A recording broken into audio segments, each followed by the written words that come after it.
3 লেখা আছে যেটা 4 মিটার পার সেকেন্ড বেগে চলমান একটা বস্তুতে 10 মিটার পার সেকেন্ড স্কয়ার ত্বরণ প্রয়োগ করা হলে 5তম সেকেন্ডে বস্তুটি কত দূর যাবে।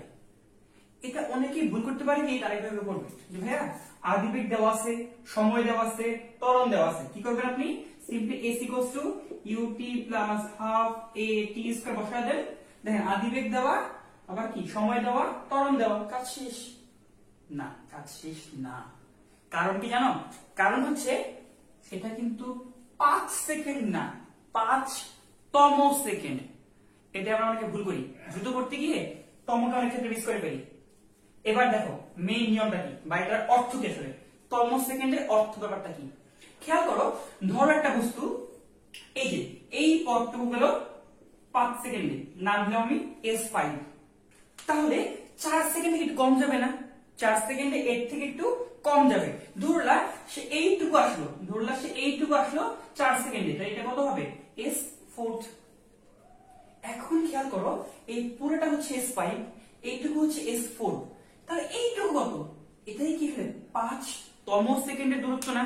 ব্যাপারটা এরকম, 4 সেকেন্ড যখন শেষ হলো তখন থেকে শুরু করে 5 সেকেন্ডের আগ পর্যন্ত ওই টাইমটুকুতে সে যেই পথটা যাচ্ছে, ওই টাইমটুকুতে সে যেই পথটা গেল ওইটাকে বলা হয় আসলে 5তম সেকেন্ডের দূরত্ব। তো আপনি চাইলে এটাকে বলতে পারেন s5। সো খেয়াল করো তুমি s5 কিভাবে পাবা? s5 কিভাবে পাবা? তা হচ্ছে s5 থেকে তুমি যদি s4 কে বাদ দিয়ে দাও, যদি তুমি s5 থেকে s4 কে বাদ দাও সিম্পলি তুমি কি s5 পেয়ে যাবা। এখন s5 কত? s5টা কত? s ইকুয়াল টু আমরা জানি। আচ্ছা এটা থাকুক, হ্যাঁ এটা না ভাঙিয়া এটা এমন থাকুক। এখন যদি আমি এটাকে জেনারেলাইজ করি সবার জন্য, তাহলে কি হবে দেখো তো, STH হবে ST মাইনাস, দেখো 5 থাকলে 5 থেকে 4 যায়, T থাকলে T থেকে T মাইনাস 1 যাবে না আসলে। দ্যাট মিন্স T সময়ের দূরত্ব থেকে আমি বাদ দিব T মাইনাস 1 সেকেন্ডের দূরত্ব, তাহলে আপনি পেয়ে যাবেন ওই T তম সেকেন্ডের দূরত্ব। এখন দেখো এটা কি লেখা যাবে, এটাকে ut plus half a t square, তুমি এটা পেলা। বাদ দিবা কোনটা? এই t মাইনাস 1 এরটা, অর্থাৎ এবার হবে কি t এর জায়গায় তুমি t মাইনাস 1 লিখবা, t এর জায়গায় t মাইনাস 1, তাহলে ut পরে কবে দেখো তো ut minus half gt square, না half a t square plus half a t square, আবার t এর জায়গায় t মাইনাস 1 স্কয়ার। তুমি এবার এই পুরোটাকে পারফর্ম করলে আলটিমেটলি পেতে এটা STH এর সূত্র হবে এরকম u প্লাস, এই সূত্র ভাঙো জাস্ট তুমি নরমালি ভাঙো, বিয়োগ করলে এটা পাবা যে half a into 2t minus 1, এই হচ্ছে আপনার ফর্মুলা। এটাকে আমরা এখন থেকে TTM টানা মুখস্থ করব। এটা হচ্ছে যে কোনো তম সেকেন্ডের দূরত্ব, 5তম বললে 5 লিখবা, 10তম বললে 10 লিখবা, যত তম সেকেন্ড বলবে অত বসায় দিবা। বুঝে গেল? এখন জাস্ট লিখে ফেলো। তাহলে এবার s ইকুয়ালস টু এই সূত্র না, কোনটা হবে STH এর সূত্র লাগবে। এটা হচ্ছে আদিবেগ প্লাস হাফ ইনটু ত্বরণ, পরে হচ্ছে 2t মাইনাস 1। আদিবেগ কত এখানে 4 metre per second square plus half, ত্বরণ ছিল 10, 2 ইনটু t, t হচ্ছে কত 5তম সেকেন্ড মাইনাস 1, এটা কাটলে আছে 5 ইনটু 9 45, 45 আর 4 49, এই হচ্ছে কি আর 5তম সেকেন্ডের দূরত্ব। বুঝা গেল? সো আমরা যেন কোশ্চেন কি দেখি একটু ভালো করে পড়ি, হ্যাঁ কোশ্চেন দেখে যেন আমরা খুব ভালো করে পড়ে থাকি। একটা কথা আইনস্টাইন বলছিল যে তাকে যদি 1 ঘন্টা টাইম দেওয়া হয় একটা প্রবলেমকে সলভ করার জন্য, সে 55 মিনিট জাস্ট প্রবলেমটা পড়বে আর 5 মিনিটে সলভ করবে। সো প্রবলেমে কি খুব ভালো করে বোঝা দরকার তোমাকে কি চাওয়া হয়েছে। আমরা কিন্তু আগে শুরু করে দিই অনেক ক্ষেত্রে, না বুঝি না এটা করা যাবে না, আগে আমার শিওর হতে হবে হ্যাঁ কোশ্চেন কি চাইছে, দেন আমি অ্যাপ্রোচ করবো। আমরা পরে আমরা করতেছি। এবার আমাদের পরবর্তী কোশ্চেনটা, এক ব্যক্তি তার যাত্রাপথে প্রথম অর্ধেক যায় 40 মিটার পার সেকেন্ড বেগে এবং শেষ অর্ধেক যায় 60 মিটার পার সেকেন্ড বেগে। প্রশ্ন হচ্ছে লোকটার গড় বেগ কত? এটা এমসিকিউ তে আসে তো সবাই একদম কনফার্ম দিয়ে দেয় 40 আর 60 গড় কত 50, আমি পারছি। বাট না ভাইয়া, এত সহজ না। হ্যাঁ, যদি এরকম বলতো এক ব্যক্তি তার যাত্রাপথের প্রথম অর্ধেক সময়, অর্ধেক পথ না বলে অর্ধেক সময় বলতো, দেন তো অল্প ঠিক ছিল। এখন ভুল। কেন ভুল আমরা একটু খেয়াল করি। আমাদের একটা কথা মাথায় রাখতে হবে, গড় বেগ এটা মানে কি আসলে? গড় বেগের মেইন ডেফিনেশন কি ছিল? অ্যাকচুয়ালি গড় বেগ যেটা, সেটা হচ্ছে মোট দূরত্ব ডিভাইডেড বাই মোট সময়। মোট দূরত্ব ডিভাইডেড বাই মোট সময়। মোট সময়, এটা আমরা ভুলে গেলে হবে না। গড় বেগ হচ্ছে মোট দূরত্ব বাই মোট সময়। এবার ওইটাকে বেস করে আমরা ম্যাথটাকে ট্রাই করি। কিভাবে? ধরি এইটা যাত্রা পথ, সে এখান থেকে আসবে। হ্যাঁ, সে এই পথ থেকে মনে করো এই পথ যাচ্ছে, এই যে তার অর্ধেক পথ, অর্থাৎ মোট পথ যদি হয় s, এটা হবে s/2, এটাও কত? s/2। সে করলো কি, প্রথম s/2 গেল সিম্পলি 40 মিটার পার সেকেন্ড বেগে, পরের s/2 গেল সিম্পলি 60 মিটার পার সেকেন্ড বেগে। প্রশ্ন হচ্ছে তার গড় বেগ কত? আমি যদি ধরে নিই, আমি নীল কালিটা হচ্ছে ধরে নেওয়া, সেটা ধরে নেওয়া ছিল অবশ্য, মুছে দিইনি। নীল কালি দিয়ে আমি ধরে নেওয়া পার্থক্য লিখতেছি। ধরি এইটুকু গেল তার t1 সময় লাগলো, আর এই পথটুকু বেশি তার t2 সময় লাগলো। যেহেতু প্রথমটুকু সে সময় হয়ে যাচ্ছে, সো সবচেয়ে সহজ সূত্র দূরত্ব ইকুয়াল কি h ইকুয়াল টু vt, তাই না? দূরত্ব ইকুয়াল টু বেগ ইনটু সময়। সো এইটুকু ক্ষেত্রে বেগ কত? বেগ হচ্ছে 40, দূরত্ব হচ্ছে s/2, তাহলে দূরত্ব হচ্ছে বেগ ইনটু সময়। তুমি এখান থেকে এই টাইমটাকে বের করে রাখো। টাইমটা আসতেছে দেখো তো, s/2 ইনটু 1/40 থাকো, আছেন না বলি। আবার এখানে কাজ করো তো, একই কাজ করো এখানে। এখানেও কি হবে দেখো তো, দূরত্ব অর্থাৎ s/2 হচ্ছে বেগ ইনটু সময়। বেগ 60, সময় হচ্ছে t2। দূরত্ব ইকুয়াল টু বেগ ইনটু সময়। এখান থেকে তুমি t2 বের করে রাখো, তা হচ্ছে s/2 ইনটু 60 ভাগ করে দিলে 1/60। তাহলে বলতো তার যাত্রা পথের ক্ষেত্রে মোট সময় কত? তার যাত্রা পথের ক্ষেত্রে মোট সময় হচ্ছে t1 প্লাস t2, এটা হচ্ছে মোট সময় t। এটা হবে কত? এর যোগফল না? যোগ করলে সিম্পলি s/2 কমন যাচ্ছে, পরে আছে 1/40 প্লাস 1/60। আচ্ছা, এটা আছে।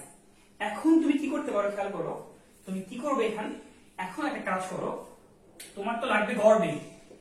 সো বাই ডেফিনিশন গড় বেগ হচ্ছে মোট দূরত্ব বাই মোট সময়। মোট দূরত্ব কত? মোট দূরত্ব s, আর মোট সময় কত? t।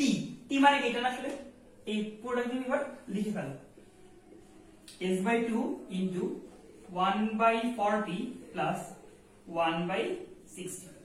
সুন্দর মতো কাটা কাটি। কি আছে দেখো, একটু লসাগু করলে এমন পেতা 2 ইনটু 40 ইনটু 60, নিচে পেতা 40 প্লাস 60।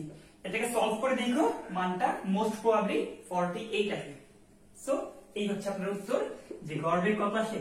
48 metre per second. বুঝে গেল?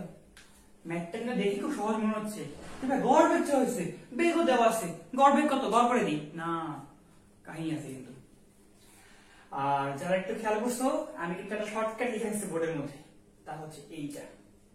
খেয়াল করো, আসলে গড় বেগটা হবে কি, যদি পথের অর্ধেক যায় একটা বেগে, তাহলে অর্ধেক গেল u বেগে, বাকি অর্ধেক গেল v বেগে, ওই ক্ষেত্রে গড় বেগের সূত্র হবে 2uv divided by u plus v। এটা হচ্ছে গড় বেগের শর্টকাট সূত্র। হোপস এটা মনে থাকবে। তাহলে আমরা এই টাইপের অঙ্ক দেখা মাত্রই কি করে ফেলতে পারবো। একটা एग्जांपल তোমাকে এখানে করে ফেলি, যেমন এটা উঠে নিও। হ্যাঁ, এই কোশ্চেন কিন্তু উঠে নিও, ভিডিও দোকানে পজ করো, ভিডিও পজ করে এটাকে উঠে নাও। আমি এটাকে মুছে দিচ্ছি। একটা কোশ্চেন ইয়ার স্যারের বই দেওয়া আছে, তপন স্যারের বই। অনেকেই বলে যে ভাবে যে স্যারের বই হয়তো ভুল দেওয়া আছে, বাট না, ভুল দেওয়া ছিল না। এমসিকিউতে যে কোশ্চেনটা এমন, এক ব্যক্তি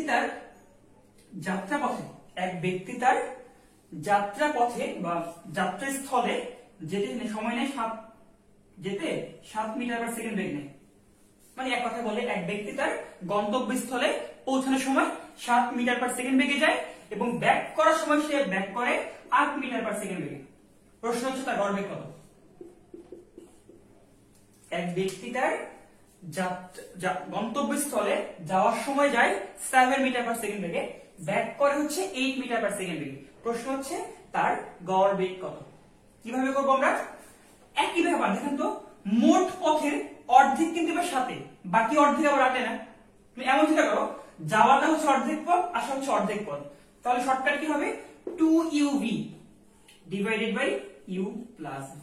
দেখবা এটা করে মোটামুটি এর আসবে, হ্যাঁ মোটামুটি 7.46 বা 7 কিছুটা আসবে, মানে 7.5 আসবে না। হ্যাঁ অনেক ভাবে কি 7 আর 8 গড় 6 হওয়া উচিত না, এটা কিন্তু দেখবা 7.4 সামথিং আসবে।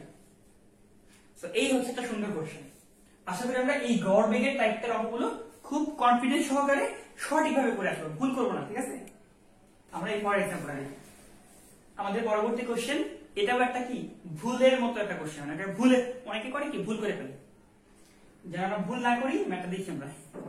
খেয়াল করো ম্যাথটা কি বলছে, এক ব্যক্তি তার গতির প্রথম 5 সেকেন্ডে যায় 40 মিটার, পরবর্তী 10 সেকেন্ডে যায় কত 100 মিটার। ব্যাপারটা কিরকম দেখো, দাগ টানলে ধরে নেওয়া গতির পথ, বস্তু তার গতির প্রথম 5 সেকেন্ডে যায় 40 মিটার, প্রথম 5 সেকেন্ডে যায় 40 মিটার। খেয়াল করো 5 সেকেন্ডে যায় 40 মিটার, তাহলে এই পথটুকু যদি হয় 40 মিটার, এখানকার টাইম হচ্ছে আপনার 5 সেকেন্ড। এর পরবর্তী কথা ইম্পর্টেন্স, মানে এর পরবর্তী 10 সেকেন্ডে যায় 100 মিটার। তাহলে কোশ্চেন হচ্ছে যে তার ত্বরণ এবং আদিবেগ কত, অর্থাৎ এখানকার আদিবেগ এবং ত্বরণ কত। তো ইউটা কত, এই পুরো পথ জুড়ে তার ত্বরণ কত। সেখান থেকে আমরা কিভাবে করতে পারবো, খেয়াল করো এটা হচ্ছে বেস্ট সূত্র হচ্ছে এটা, is equal to ut plus half a t square, এটাই আমরা ফলাবো half a t square। প্রথম ক্ষেত্রে s কত 40 মিটার, আদিবেগ কত জানি না, সময় হচ্ছে 5 second, so 5u plus half into এটাও জানি না, ত্বরণতে বের করতে হবে, আর t হচ্ছে আবার 5 সেকেন্ড, 5 এর স্কয়ার। সো এটাকে সিম্পলিফাই করলে কত আসে 40 plus equal to is equals to 5u plus 25/2 আসে হচ্ছে 12.5 12.58, এই তোমার 1 নং সমীকরণ। এরপরে কি করে সবাই আবার কি এই ক্ষেত্রে আবার কি সূত্র ফলাই আমরা, তোমরা কোনটা ফলাবো s equal to ut plus half a t square। এই ক্ষেত্রে s কত, এই ক্ষেত্রে হচ্ছে 100, এই কত ফলাই আমরা, এই ক্ষেত্রে আবার সূত্র ফলাই। হ্যাঁ এবার হচ্ছে কি সূত্র ফলাবো আমরা, s এর জায়গায় এবার কি হবে 100, আদিবেগ কত, আদিবেগ তো ধরো s equal to ut plus half a t square, তাই না। সো u t করতে পারবে 10 second, u into 10 plus half a t square, এখানে a কত আননোন, সময় হচ্ছে 10 স্কয়ার। সবাই এটাকে 2 নং ধরে 1 2 সলভ করলে কি আপনি u এবং a পেয়ে যাবেন না, না পাবেন না, এটা করলে কি অঙ্কটা ভুল যাবে। প্রশ্নটা ভুলটা বোঝা যাবে, ভুলটা যাবে এখানে দেখেন, আপনি এই পয়েন্টের বেগ কিলোমিটার ইউ এবং বস্তু কি ত্বরণে যাচ্ছে না, এই পয়েন্ট থেকে বেগ ইউ থাকবে, সো এখানে আদিবেগ কখনো ইউ হবে হবে না। সো তুমি এটা ইউ ধরে করলে কি অঙ্কটা ভুল যাবে। তাহলে কি করতে পারো, তুমি এবার করবা কি, তুমি এবার এই পুরো পথ নিবা। এখন দেখেন পুরো পথে সময় কত 5 10 15, দূরত্ব কত 140। এখন তুমি করে ফেলো, এখন ঠিক আছে। এবার তুমি সূত্র ফেলো, s এর জায়গায় 140 ইকুয়াল টু ut, u আর t হচ্ছে তোমার 15 প্লাস হাফ a 15 স্কয়ার, এটাকে নাম দিলে 2 নং। এবার তুমি 1 ও 2 কে বাই ক্যালকুলেটর সলভ করে তুমি আদিবেগও পেয়ে যাবা, ত্বরণটাও পেয়ে যাবা, এখন কোনো ভুল নেই।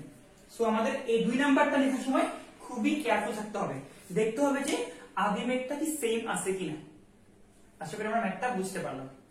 আমরা এরপর এখন চলে যাব উলম্ব তলে গতির পাঠটাতে।